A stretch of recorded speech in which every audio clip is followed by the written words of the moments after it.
Hey guys, Chef Deuce here. Welcome to another episode of Barbecue Like a Boss. Today we're doing Texas-style spare ribs. I fell in love with these in Texas and I'm going to show you how to make them. Alright guys, we're talking about a whole spare rib. I kind of want to spell that out where that comes from the pig. This is actually the St. Louis cut. You can really see it on the back side. This is the St. Louis cut, and then right there is the rib tip. So you have the baby backs, the St. Louis, the rib tips, and then below that would be the belly. And it's a very delicious piece of meat. There's a lot of fat, and fat means flavor, so we're going to show you how I season that up. So here we have the seasoning blend. Typically in Texas, especially Central Texas, a lot of people use salt and pepper, but they think about it a little more than just using salt and pepper. They actually can use a fine grind pepper, a coarser grind pepper, and then a cracked pepper, so really kind of bigger pieces of pepper, kosher salt, cayenne pepper, and then garlic powder. That's my addition. Not everybody does that, but that's what I think tastes really good with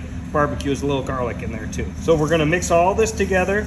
It's a really simple rub. You can see heavy on the pepper, but that's what I remember about Texas. We're gonna put a little seasoning on top, and then on the back side, there's a little piece you gotta trim off here. And I leave the membrane on here because I wanted that to stay super moist. It's gonna cook for a little longer at a little hotter temperature, and that protects the meat. One more time over the top. Let this sit for about 30 minutes, then we're gonna go on to the smoker. If you guys like what you see, but you don't want to go through all the effort to making it yourself, we have a full-service catering company in Chicago. You guys can check us out at Sweet Baby Ray's Catering on all the platforms. All right, guys, we're at our Texas-style pit outside.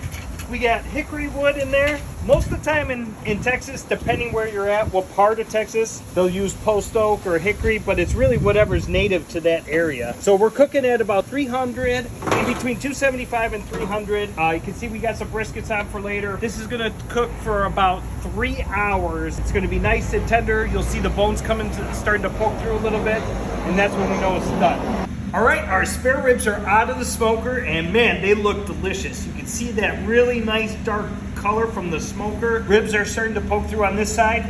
To cut them, there's a breastbone right here, and it runs at a little bit of an angle. That's where the rib tip meets it, and I cut that off. Then the rest of the time, you're running right through the bones, just like that. If you cut your ribs upside down, you can see where the bones run, and it goes pretty smooth. This, you can see the beautiful smoke ring, the dark exterior. I really love the simplicity of it. You get the salt and the pepper, the flavor of the pork, and the smoke from the smoker. It's so delicious. Really reminds me of when we were in Central Texas at Kreutz's Market. One of the best spare ribs I've ever had. All right, guys, that wraps up our video on Texas-style spare ribs. If you have any questions, leave them in the comments.